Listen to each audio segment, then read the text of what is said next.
Welcome to Psalm 99.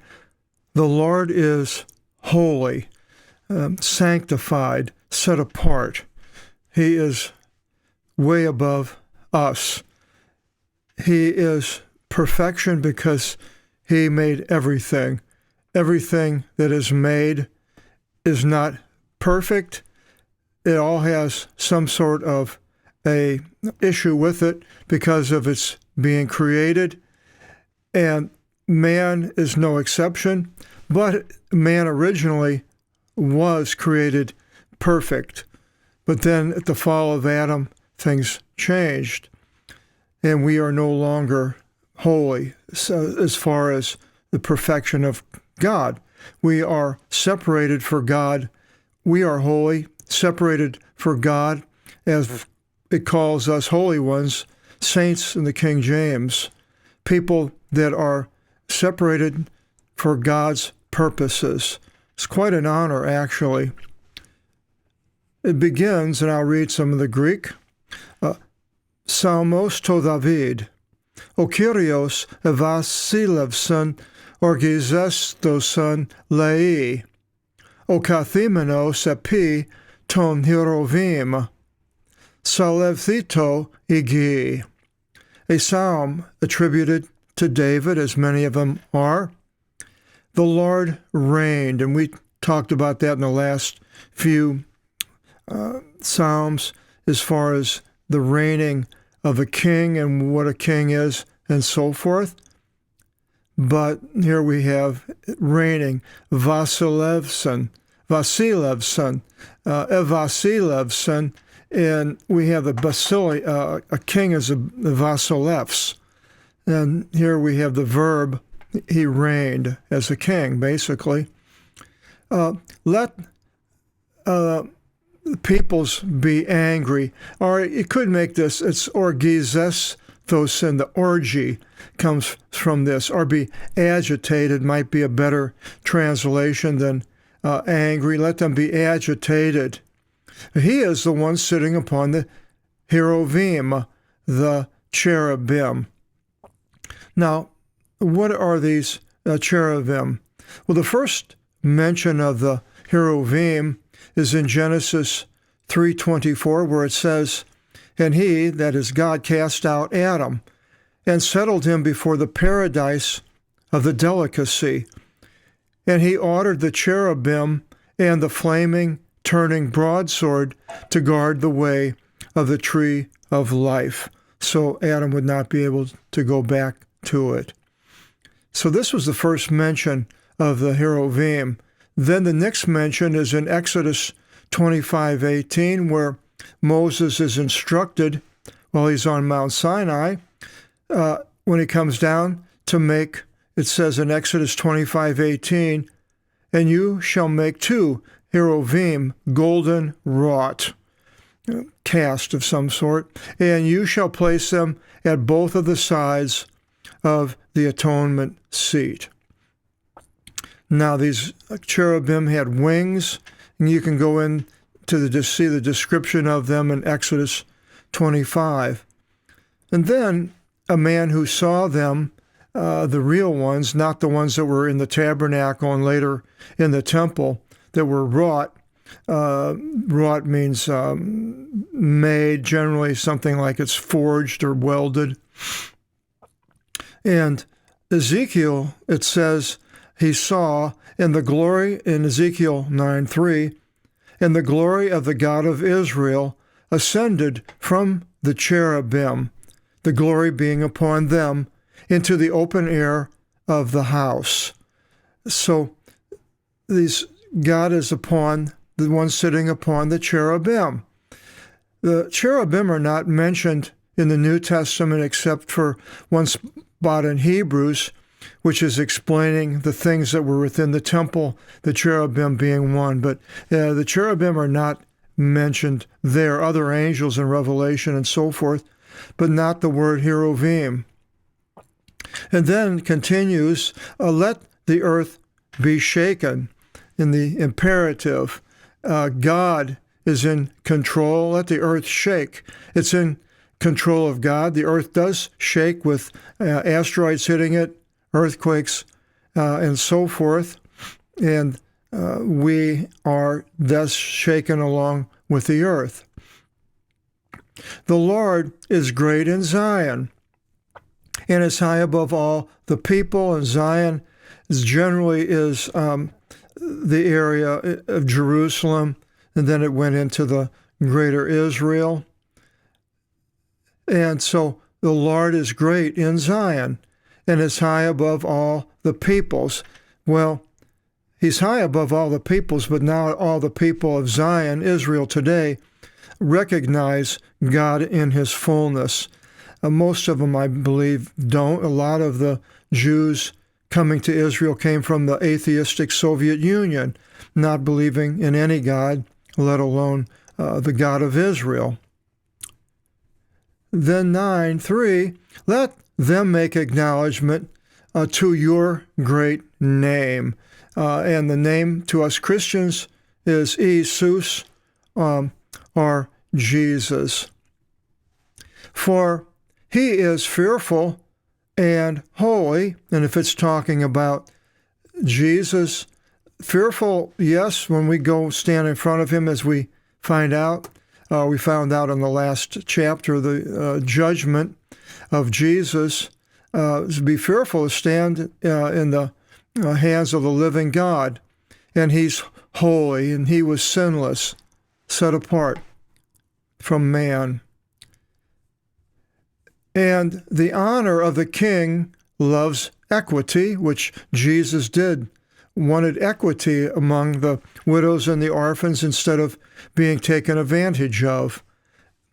You prepared a straightness for judgment, not something that was crooked, no bribery going on, or looking at a person's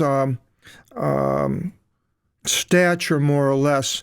And right now in the United States, we had a shooting of a man, an actor, who shot a woman and killed her, and then another man who was a director was wounded, but yet he was let go right away. Normally, if somebody would have done that, they would have probably have been arrested for negligence or something, and I'm not saying the man was or he wasn't, just a matter of his being an important actor kept the authorities from going and charging him and letting him go right away. So this is not God. He doesn't look at somebody's importance on the earth, a general or a president, king, or whatever. His judgment is straight. And it says, and you establish righteousness in Jacob, and Jacob's first name, his birth name was Jacob, Jacob, and then it was changed to Israel by God. Number 5, raise up high the Lord our God. And I always, when I see that raising up high, think of Jesus Christ being raised up and for the crucifixion, as he said that he would be, as the serpent in the wilderness was raised up high. And when the people were bitten by a snake, they did not die. And do obeisance at the footstool of his feet, for he is holy. The footstool, it says in Matthew 5:35, nor on the earth, for it is the footstool of his feet. And so the footstool of God is the earth. He is holy. Moses and Aaron are among his priests, and Samuel is among the ones calling upon his name. And Moses and Aaron were in the desert, and then when they came out, Samuel was the prophet that was in Israel and a judge. And it says they called upon the Lord, and he listened to them, which that's true, they did. But in a column of smoke he spoke to them, for they guarded his testimony and his orders which he gave to them. We see that in speaking in the cloud in Exodus 33:9, where it says that, and as Moses entered into the tent, the column of cloud came down and stood at the door of the tent. And he, that is God, spoke to Moses. O Lord, our God, you heeded them. O God, you became propitious to them, giving them grace, good things, yet punishing over all their practices. Now, exactly what it's referring to here, can only guess if it's talking about Moses. Well, yeah, he hit the rock and he wasn't supposed to. Water came out, but then God said he wouldn't be able to go into the land of Canaan. And then Samuel, the only thing I could see that was on the negative side with Samuel were his two sons who were not walking with the Lord. Then it continues in 9, it says, raise up high the Lord our God. And then figuratively, raising him up to worship and to bow down to him, rather, and do obeisance at his holy mountain. And it could be referring to the crucifixion also, and our doing obeisance to him at his holy mountain. For the Lord our God is holy. Now, his holy mountain in the future, I believe, is on Mount Meron, the highest peak in the main part of Israel, outside of Hermon, which was actually up in Lebanon and came down into the Golan Heights, which wasn't part of Israel at that time. And I can't think of the other mountain, but it was towards Lebanon on the coast, Carmel. And they were not actually considered that the whole part of the whole of Israel at the time that was.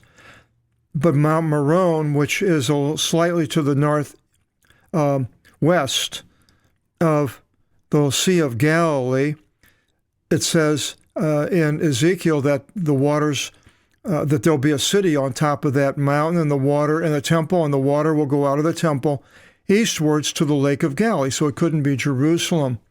And then as far as this mountain, it says in Ezekiel 43:12, and it led me in a vision of God, the Spirit, that is, into the land of Israel, and put me upon an exceedingly high mountain. Doesn't say Jerusalem.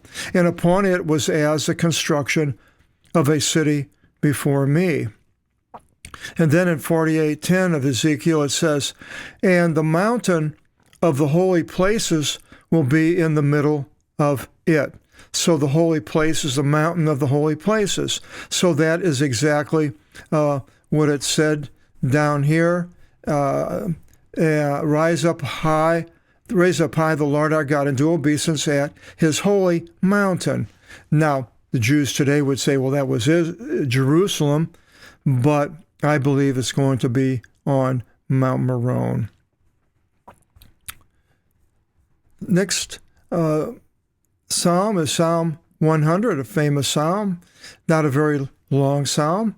The Lord made man, and we will find out about this process of God's making me and you. Hope you'll join us in the next video seminar, and until then, God bless.